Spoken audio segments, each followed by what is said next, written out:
lahat ng pagkakataon at gawa namin lahat ng bagay na ito.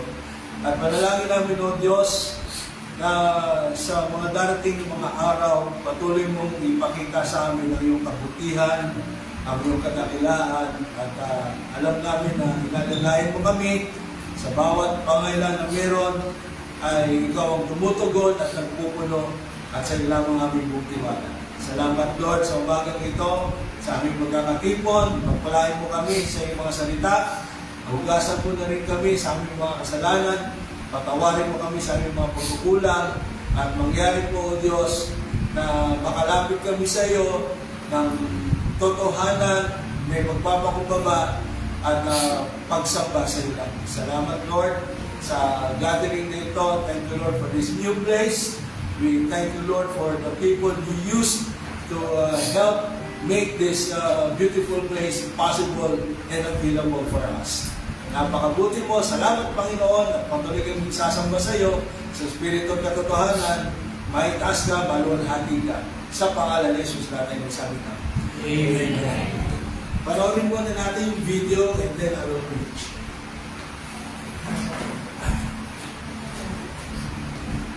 Ako na ako, Pastor. Ako na muna. Let's show.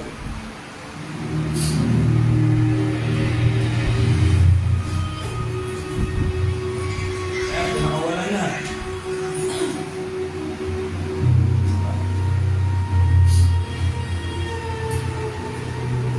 Bakit po? Ako sila. Okay siya. Okay, Mas okay.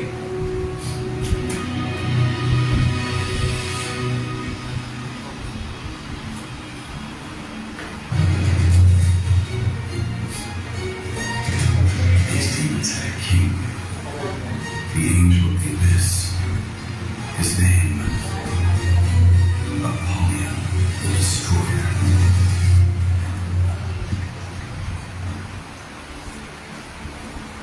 Click the link below to finally go through the whole Bible. BibleInAYear.com offers cinematic videos and devotionals that take you through the entire Bible, cover to cover. Click the link in the description. Oh, KFC. Papayawaan din. Papaywating ah.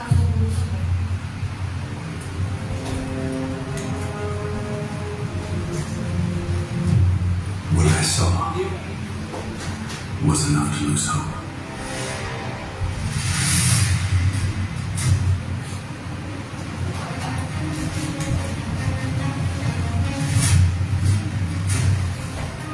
Chaos. Destruction. Yun. Bagay yung signal ko ito.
creation shuddered.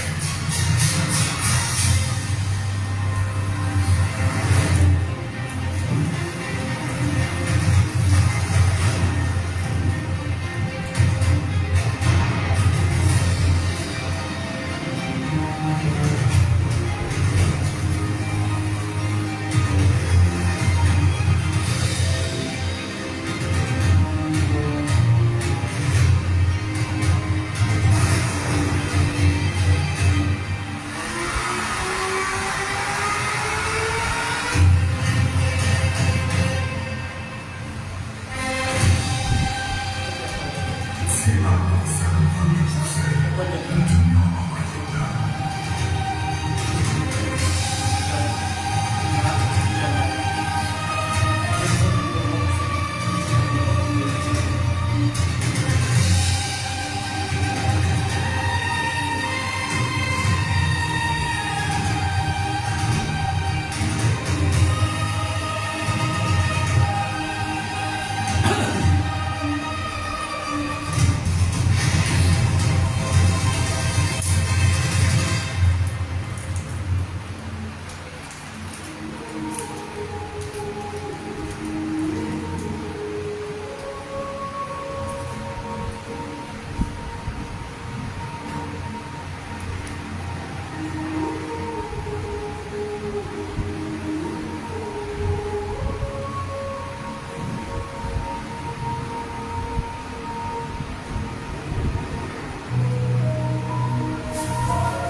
Go, take the scroll that is open in the hand of the angel who is standing on the sea.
I will take it.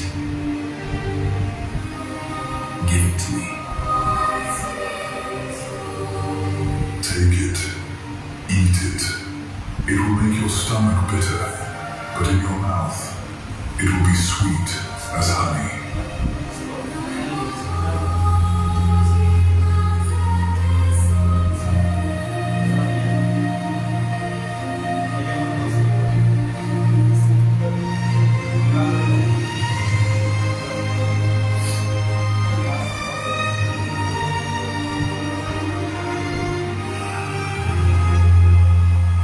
The words were sweet, pleasing to my mouth.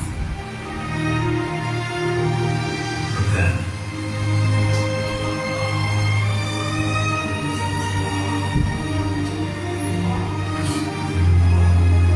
bitter to my stomach, unimaginable pain. This was the weight of prophecy.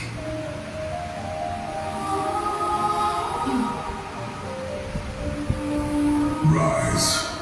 You must again prophesy about what will come.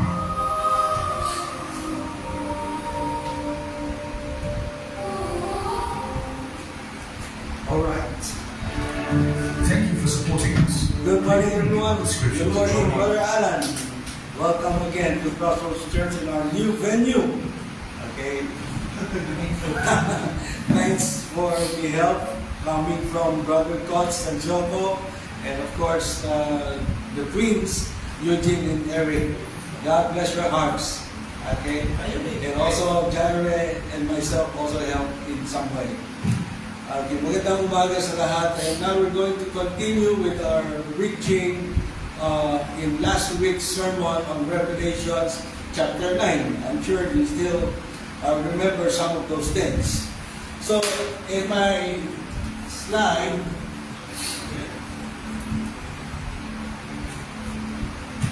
okay, those are some of the pictures. Alright, that is the summary of the whole chapter.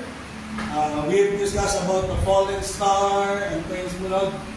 Balik lang, bottomless pit. What else? Abaddon, Apollyon, the destroyer, demon locusts, 5 months of torment, 200 million demonic horsemen, 4 bound angels released at the Euphrates, and 1/3 of mankind killed. So in those 3 things, we will be discussing now. Okay? Actually, the video that was presented a while ago is shown to you so that you can have at least an idea of what our sermon will be for next week. Okay, it's like an advance party, so to speak. Okay, Brother Alan, I'm glad that you're here with us today. We've got much storytelling to do later on after our gathering. As for you, brothers and sisters at home, watching online, I pray that you will just follow through with the sermon and even with the PowerPoints that are provided. So, the 6th trumpet, Revelation 9. You name next slide.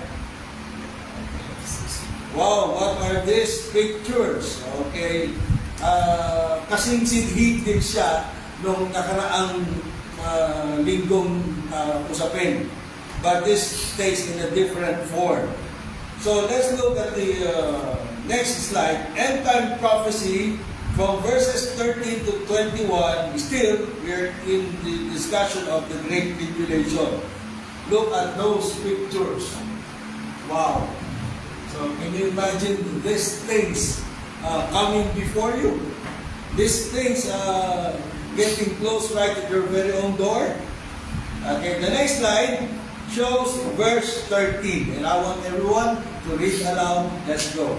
And the 6th angel sounded, and I heard a voice from the 4 horns of the golden altar, which is before God. So this is a vision of John. Okay, he was somewhat transported to that place that he was able to see these things. So the altar usually have 4 horns. Horns speaks of stability and strength.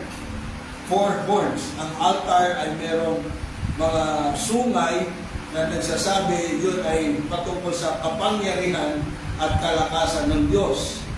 So this 6th angel sounded the trumpet, and these things happened after. Look at the next slide, verse 14. Saying to the 6th angel which had the trumpet, loose the 4 angels which are bound in the great river Euphrates. Okay. So, pagkakawalan ang 4 ng anghel na nagbabantay sa lawa. Ano Tagalog ng river? Lawa nga ba? O ilog. Ilog Euphrates. Okay. So, tingnan natin yung next slide. Ito yung 4 angels. And let's see who these angels are. Revelation in chapter 9 verses 20 to 15, an angel commanded that these 4 bound angels be released to unleash destruction upon 1/3 of humanity. Ikatlong bahagi na naman ng bilang ng tao. Here is a breakdown of the prophecy, what it means and what theologians typically say about it. Who are these 4 angels? So, tingnan natin kung sino yan. Una, they are fallen angels. Okay? Fallen. That's why they're bound. Kung hindi sila fallen, they should have not been bound. They should be doing the bid of God Almighty, doing His will. Most biblical scholars believe that these are not holy angels, but rather powerful, malevolent, spiritual entities or demons. Everybody say malevolent. What's the meaning of that word? Evil, wicked, about to do harm or something bad. What's the opposite of the word malevolent? Benevolent, which means good. Di ba? So, these demons are actually there to cause harm. Okay? If they are not bounded, kung di sila nakatalikala, gagawa naman yan ng paninira at lahat ng kasamaan. Secondly, they are imprisoned by God. So these are fallen angels, definitely. They've been chained or detained since ancient times, specifically awaiting God's appointed time to be unleashed. So now is the right time for them to be released. Kaya when was that beginning of time or the ancient times when they were bound? It's actually more likely during the time of Noah. Because these angels caused to produce giants, the Nephilims. Okay, when these fallen angels mated with the daughters of men or women of the earth, and so because of their union, okay, because of their intercourse, therefore they had this offspring which are called Nephilims, which are actually giants. Do they exist? Yeah, they existed before, but all of them are already gone and killed by virtue of the judgment of the flood during the time of Noah. Okay, and what is their purpose? Their purpose, the second one, their release signifies a period of severe end times tribulation and judgment. So meaning to say, they will be unbound only during the time of tribulation. Okay, since they were placed in this place where they were held, okay, there was never a time when they have freedom to roam around the earth. So, ilang taon na yun? So, around 6,000 years they've been bound. Anong tawag nyo sa, yung bata pag makulit? Tapos gulo-gulo. Tapos sabi niya, ano ba naman itong bata ko? Parang nakawala sa hawla. Di ba? Ganun yung expression. Ito rin, kulong talaga to. Matagal ng bound. Ito na yung appointed time. This is the appointed time when they will be released. And another purpose is for them to let go also of the destructive army. Basa. Once freed, they command a supernatural army covering 200 million, and their actions ultimately result in the death of 1/3 of mankind. So this will be a destructive. Brother Alan, we're all talking about the prophecies of the book of Revelation. Okay? And we are having a series of studies in here. I would like to encourage you also to watch our live video. Every Sunday we have it, since you are a member also of our group, right? So you can have what? An idea of what we're all talking about here. So it's good that you are here with us, and if ever later on you have any question, I believe it can be addressed. So these are the identity of these four bound, fallen, and imprisoned angels that are to be released. Okay, let's go to the next slide and let's read verse 15. Let's go. And the four angels who have been kept ready for this very hour and day and month and year were released to kill 1/3 of mankind. The specific, the day, the month, the year is specifically given. Of course, only God knows. In His mind, this is now the time. So, the purpose is for them to kill 1/3 of mankind. Imagine, 6 trumpets dyan. And the four angels were loose, which were prepared for an hour and a day and a month and a year, for to slay the 1/3 part of men. Tatlong bahagi. How many people are there now in the world? 8 million. Let's say that by the year 2030, there will be 10 million. I-round off na natin. 10 million. Just a guess. So if we're going to kill 1/3 of those 10 million, tayo na lang, billion, I mean. So ilan yun? 3.5? 3.5. Okay? 3.5, 3.5, and then 3. Lagyan na natin sa 3 billion. Okay? Lessen pa natin yung number. That's how many will die when these angels are released. Actually, the first seal, there will be 1/3, diba? Then Oh, another right. 1/3, then another 1/3. Yes. So, 1/3, 1/3, 1/3. So, this is already the third 1/3 of mankind. So, 8 billion before, minus 1/3. 2.5, di ba? Parang gano'n. So, 7.5 na lang. 1/3 to 7.5. Eh, di 5 na lang. Tama ba? 5 billion na lang. And then, 1/3 na naman. Kaso nag-increase ang population year after year. Population increase. So let's say by the year 2030. Okay? But these prophecies are not yet happening. Huh? Not yet. Not yet happening because the rapture has not even taken place.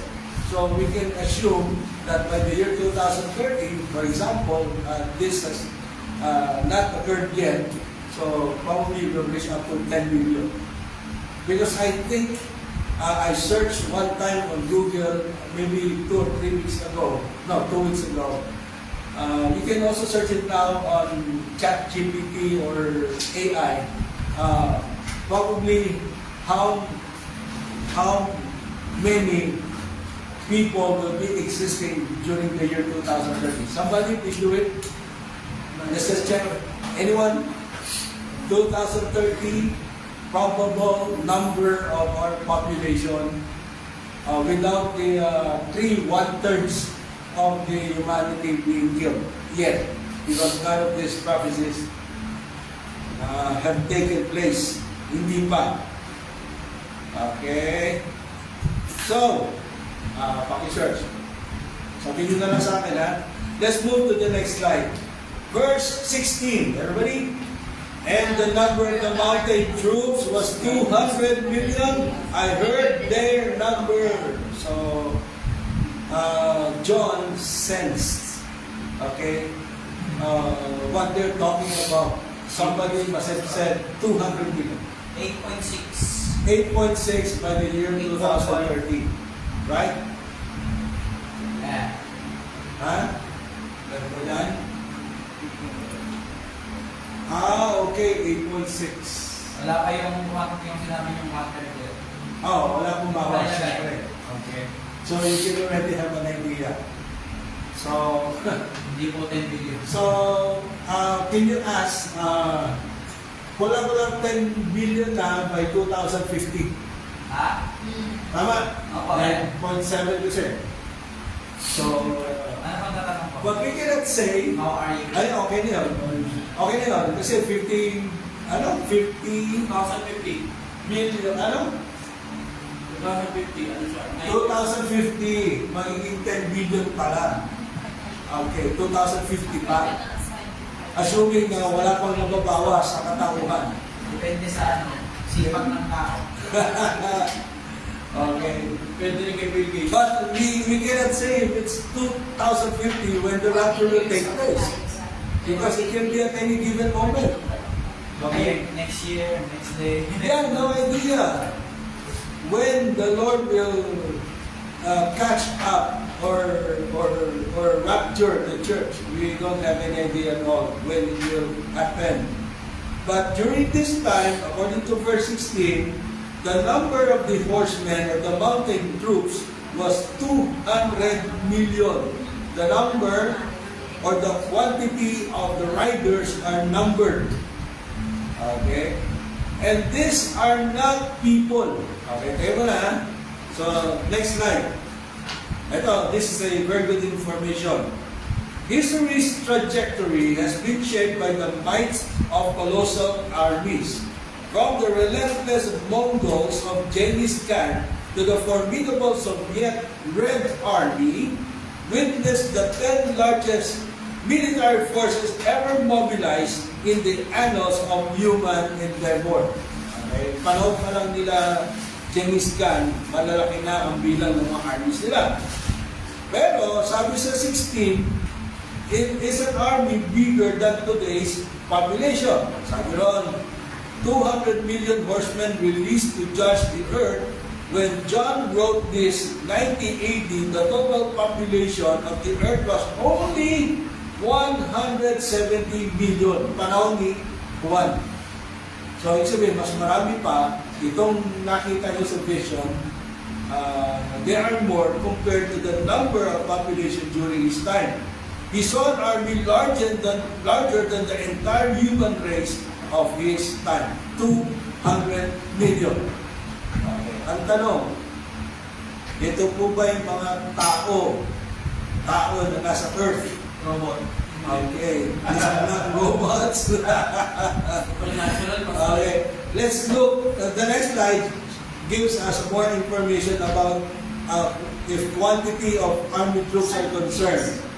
China has the largest standing army in the world, maintaining approximately 2 million. 2 million lang. Ito, 200 million pinag-usapan natin eh. Active duty personnel in its military forces. Following China, the countries with the largest active duty troops numbers globally include China, 2 million, India, ilan? 1.4 active troops. United States, 1.3. Kulang-kulang 1.4 active troops. North Korea, 1.2 million to 1.3 active troops. Dami pala sundalo ng North Korea. North Korea is a country that you cannot just you discard as far as forces are concerned. Russia is 1.3. These figures represent the full-time active duty personnel ready for immediate operations. If they are called for to do their service to fight as an army, then they are readily available. They do not include reservists or paramilitary forces, which can significantly alter the total available manpower depending on the nation. Okay. But in the last days, according to Revelations 9, verse 15, the army that will be released consists of 200 million horses and the military riders with them. So, ayan, meron po pala tayong mga chart dito, no? So, let's go to the next slide. Okay, and what do we see here? Okay, it's just a depiction. Okay, and later on, the looks of these horses and riders will also be described. Ayan. So, John was taken aghast. He was so surprised with the sight of the multitude of horses and horsemen. So, he has no idea whatsoever how many they are, but simply because he heard the number, and so he had the idea. So, next slide, the sixth trumpet. This is the second woe. Ano yung unang woe? Locust, remember? Where 4 angels are released from their binds in the great river Euphrates. They command, sila yung pinaka-kapitan, namumuno, nagpapamuna. They command a force of 200 million mounted troops whose horses exude blaze of fire, smoke, and brimstone from their mouths. So are these earthly horses? No. You cannot find any of such kind of an animal on earth. Even what we say dragons that emit fire are even rare nowadays. Have you searched on the internet about animals that breathe fire? Meron. Mga nasa beach. Ha? Mga nasa beach. Mga nasa beach. No? Yung kalala great fire. Alam mo yung ano? Meron. Hindi ayaw, Pastor eh. Ha? Hindi po ayaw. Ano? Kasama ko. Marinig ka dyan. Yari ka dyan. Nadinig ka. Talog. Mamaya, Sino yung kasama mo? Rox. Manood ka ng live mamaya. Ako ngayon. Alam, there is I think, an animal, but I cannot show it yet to you. I have no perfect idea of what it is. Mga tikbalang You know the Jesus lizard? The lizard that walks on water? Yeah, you know that. And then there is something like that, but with some wings. It's like a dragon. And he emits some gas, fire. Pero only little fire. Almost his part. Still existing. Huh? Is it still existing? It's a rare animal. I'm going to look at it again later on. And there is Kaya naglabasan niya kasi binuksan dito yung tornado. Oh. No. Kasi puro naglabasan naman kaya. naglabasan, but then by the scripture, these lion's mouths were emitting fire, brimstone, and so forth. Okay? Okay, let's move to the next slide. So this is what John saw. And thus I saw the horses in the vision, and them that sat on them. What do they have? They have breastplates of fire and of jacinth and brimstone, and the heads of the horses were as the heads of lions. Okay, and out of their mouths issued fire and smoke and brimstone. Horses, but the faces are that of lions. So, wala namang ganong animal na nag-exist. Okay, so these are really, again, like the demonic hordes of locusts coming right up from the bottomless pit. In the same way, these animals, okay, came from somewhere, not in the abyss. The abyss was not mentioned again, right? Hindi binanggit yung abyss dito eh. Basta binuksan yung River Euphrates, saka naglabasan. Okay. Dahil pala nakakulong dito sa mundo. Dami na. Okay, so you can see the pictures.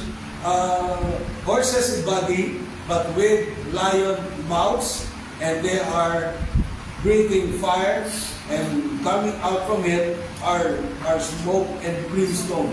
Imagine, that's strange.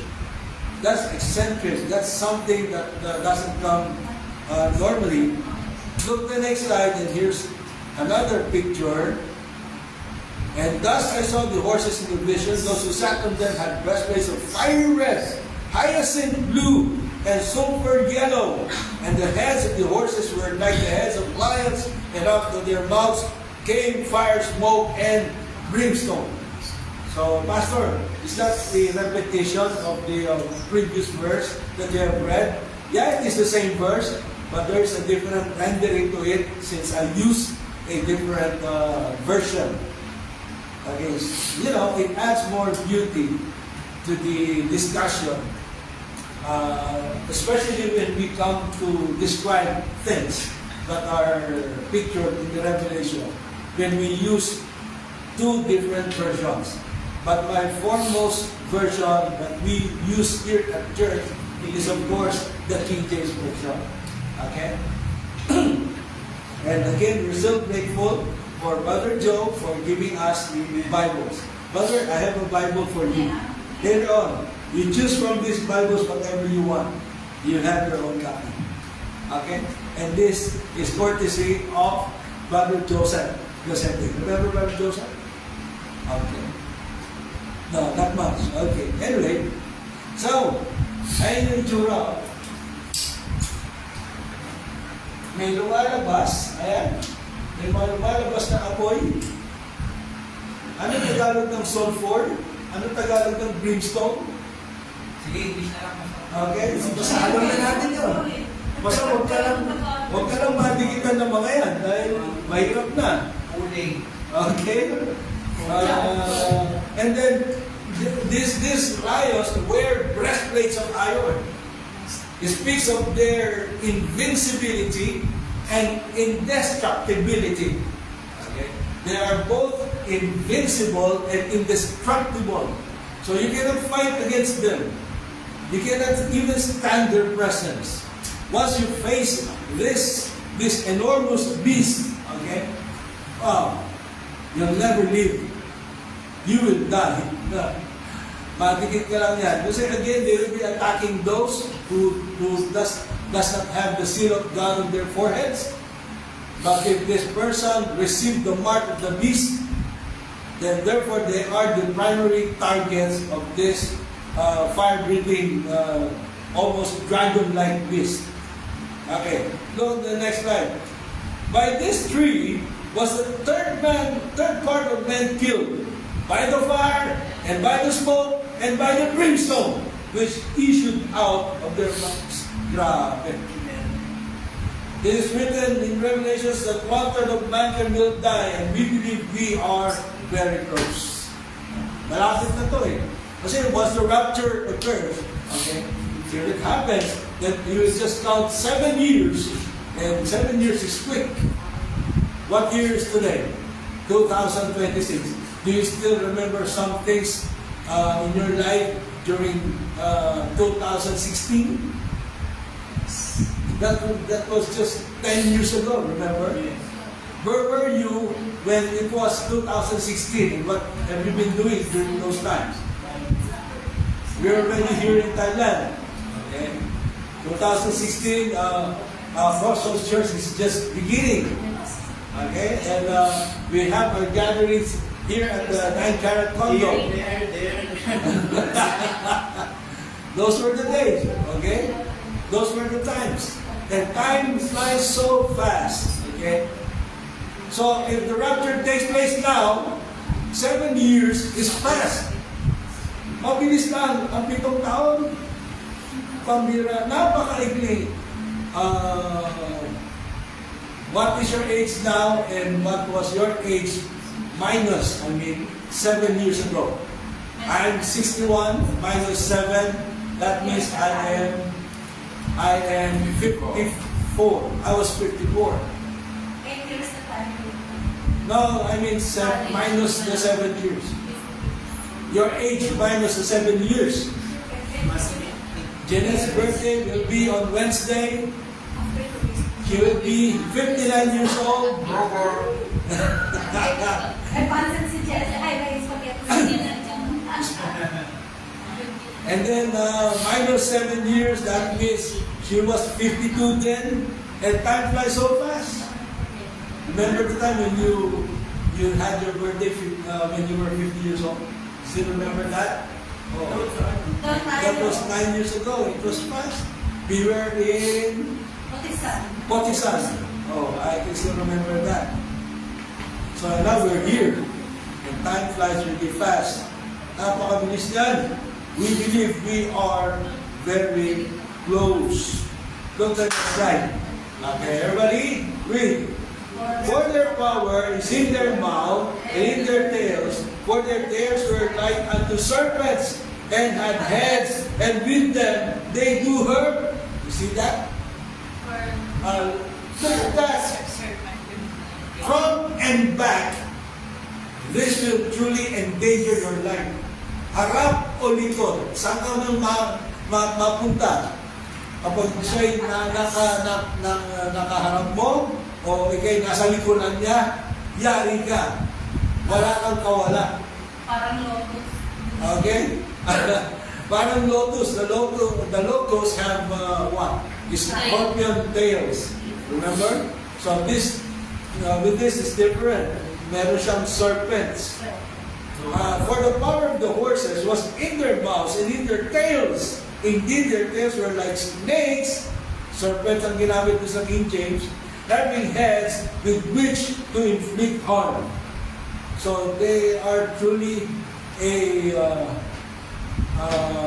innocuous type of a beast.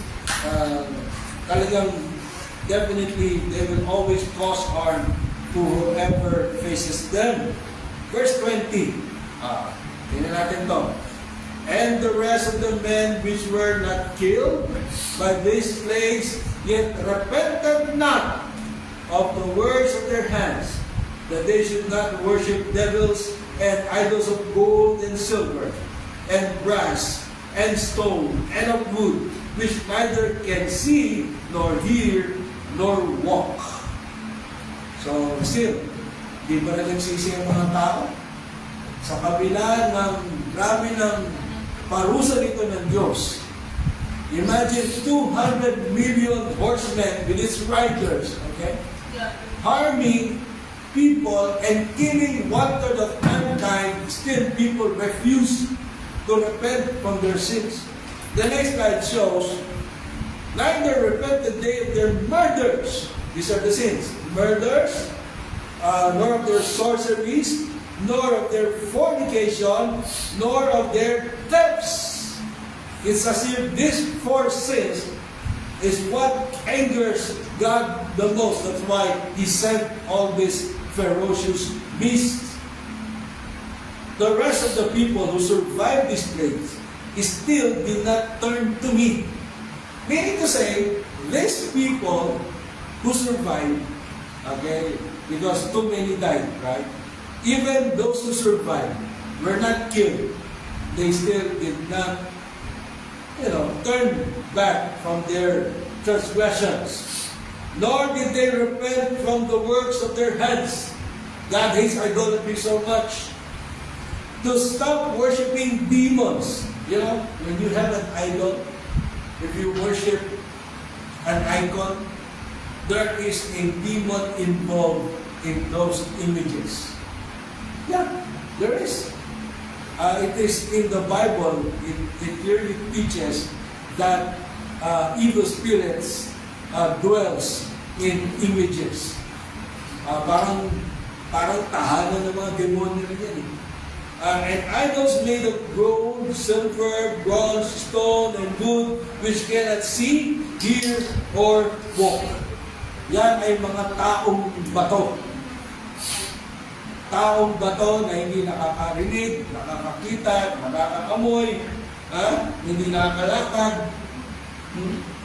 Okay na hindi nakakamoy eh.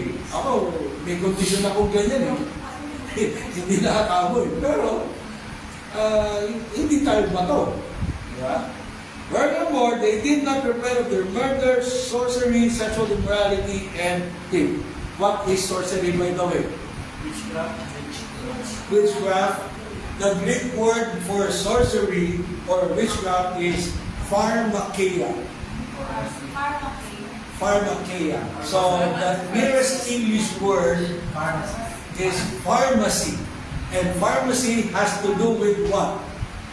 Drugs, medicines, anything that probably dulls your senses or removes you away from your sanity. Yun. Drug addictions. Addictions of different forms are sorceric by nature. Okay? Sorcerous yun. Sorcery yan. Okay? And still, people do not repent from these types of sin. Okay? And then in the next slide, this is the summary of the verses that we studied. 4 angels released. This is the 6th trumpet. And then they will kill 1/3 of mankind. There are 7 sealed thunders. I think this part, from here, there, and this one will be discussed by next week. So we're going to end up earlier today. What time is it now? 10:07. What? 10:07. 10:07. So, what can we derive from here as lessons that we should take in? The next slide shows you can ignore prophecy, but you cannot stop its fulfillment. It will soon take place, whether you like it or not.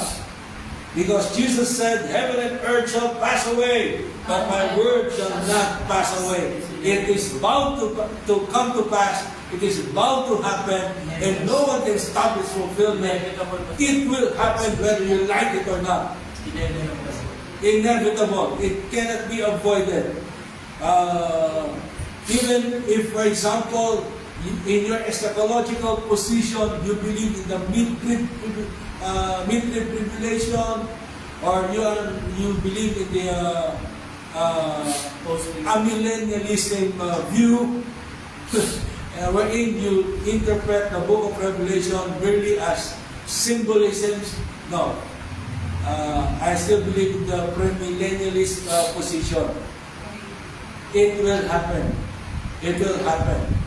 Whatever interpretation you make out of the book of Revelation, the main point of this book is just to prepare us. Prophecy is not meant to scare us, but rather to make us more prepared in the coming of Christ. Look at the next slide. A time of unprecedented trouble is coming, and salvation is found in Christ before the storm breaks. Ito yung sinasabi ko. Everybody, prophecy is not given to scare us, but to prepare us. Revelation 1 verse 3, Blessed is he that readeth, and they that hear the words of this prophecy, and give those things which are written therein, for the time is at hand.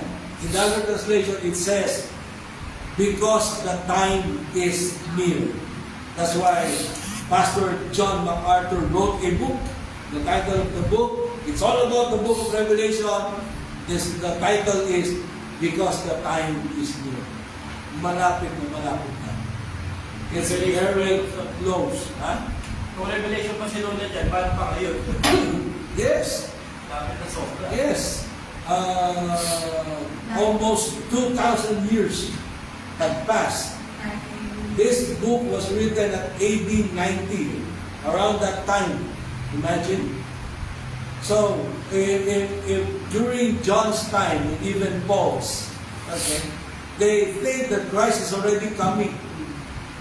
Some even, disseminated a false information that Christ has already returned. And then Paul made it clear, no, not yet. Okay, the rapture will come first, he said.